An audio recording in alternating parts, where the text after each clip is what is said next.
Hello বন্ধুরা, সবাইকে স্বাগত জানাই এমএস অনলাইন শুভ চ্যানেলে। বন্ধুরা, রেলে 33,000 গ্রুপ ডি কর্মী নিয়োগ, 19 জোনে পোস্টিং, বিস্তারিত আপনাদের জানাবো এই ভিডিওর মাধ্যমে। তার জন্য সঙ্গে থাকতে হবে। রেলওয়ে গ্রুপ ডি রিক্রুটমেন্ট, পদের নাম এবং শূন্য পদের সংখ্যা কতগুলো আছে এবং বয়সের সময়সীমা বা বয়সের সীমা, মাসিক বেতন, শিক্ষাগত যোগ্যতা, আবেদন পদ্ধতি, নিয়োগ প্রক্রিয়া, সমস্ত কিছু এই ভিডিওর মাধ্যমে আপনাদেরকে দেখাবো। তাই ভিডিওটা সম্পূর্ণ দেখুন। আর যদি চ্যানেলে নতুন হয়ে থাকো তাহলে চ্যানেলটাকে অবশ্যই সাবস্ক্রাইব করে আমাদের সঙ্গে যুক্ত হয়ে থাকুন এরকম নিত্য নতুন ভিডিও পাওয়ার জন্য। ওকে, তো চলুন দেখে নেওয়া যাক বিস্তারিত তথ্য।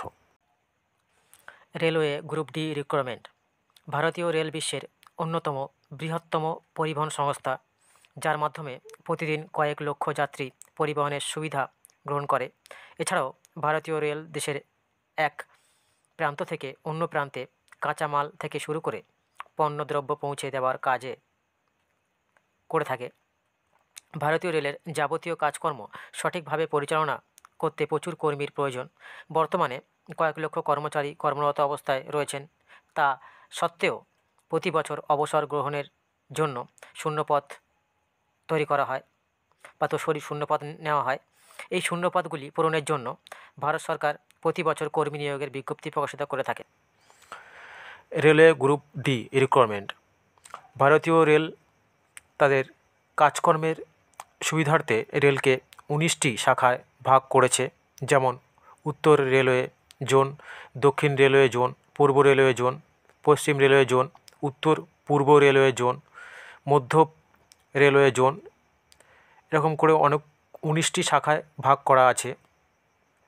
এখানে মোট শূন্যপদের সংখ্যা 33,000-এরও বেশি। নিয়োগ প্রক্রিয়া রেলওয়ে রিক্রুটমেন্ট বোর্ড তরফে সম্পন্ন করা হবে। তাই আগ্রহী চাকরি প্রার্থীরা দীর্ঘদিন যাবৎ সরকারি চাকরির প্রস্তুতি নিচ্ছেন, তারা আবেদন করতে পারেন বা অংশগ্রহণ করতে পারেন। পদের নাম, তো ভারতীয় রেলওয়ে রিক্রুটমেন্ট বোর্ডের তরফে গ্রুপ ডি পদে কর্মী নিয়োগের যে বিজ্ঞপ্তি প্রকাশিত হয়েছে, শূন্যপদগুলি হলো ট্রাফিক পদ এবং ইঞ্জিনিয়ারিং পদ এবং মেকানিক পদ এবং অ্যাসিস্ট্যান্ট পদ এবং ইলেকট্রনিক পদ।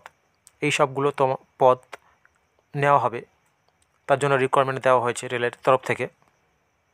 শূন্য পদের সংখ্যা, ভারতীয় রেলওয়ে রিক্রুটমেন্ট বোর্ডের তরফে গ্রুপ ডি পদে কর্মী নিয়োগের যে বিজ্ঞপ্তি প্রকাশিত হয়েছে, এখানে মোট শূন্য পদের সংখ্যা 32,438টি। এর মধ্যে ট্রাফিক পদে শূন্য পদের সংখ্যা রয়েছে 5,058টি এবং ইঞ্জিনিয়ার পদে শূন্য পদ রয়েছে 14,534টি। মেকানিক্যাল পদে শূন্য পদ রয়েছে 6,084টি। অ্যাসিস্ট্যান্ট পদে শূন্য পদের সংখ্যা রয়েছে 2,012টি। ইলেকট্রনিক পদে শূন্য পদ রয়েছে 4,740টি। তো আলাদা আলাদা পদে আলাদা যে শূন্য পদ নেওয়া হবে সেগুলো আপনাদেরকে বললাম। বয়সের সীমা এবং মাসিক বেতন কীরকম হতে চলেছে এই রেলের তরফ থেকে। রেলের গ্রুপ ডি পদে কর্মী নিয়োগের প্রক্রিয়ায় অংশগ্রহণকারী চাকরি প্রার্থীদের অবশ্যই বয়সপ্রাপ্ত হতে হবে। এছাড়া আবেদনকারীর মাসিক বেতন কত রয়েছে এই সংক্রান্ত বিস্তারিত তথ্য এখনও প্রদান করা হয়নি। আগামী কিছুদিনের মধ্যেই অফিসিয়াল নোটিশের মাধ্যমে বিস্তারিত তথ্য প্রদান করা হবে। তখন অবশ্যই আমার এই চ্যানেলে আপনাদেরকে দেখাবো বা বলবো। যদি নোটিশ বেতনের এবং বয়সের সময়সীমা প্রকাশ করা হয়ে থাকে তাহলে অবশ্যই আমার এই চ্যানেলে দেখতে পাবেন। তার জন্য চ্যানেলটাকে অবশ্যই সাবস্ক্রাইব করে রাখতে হবে। ওকে, শিক্ষাগত যোগ্যতা, গ্রুপ ডি পদে কর্মী নিয়োগের প্রক্রিয়া অংশগ্রহণকারী চাকরি প্রার্থীদের কোনো স্বীকৃত বিশ্ববিদ্যালয় থেকে অবশ্যই মাধ্যমিক পাস করে থাকতে হবে।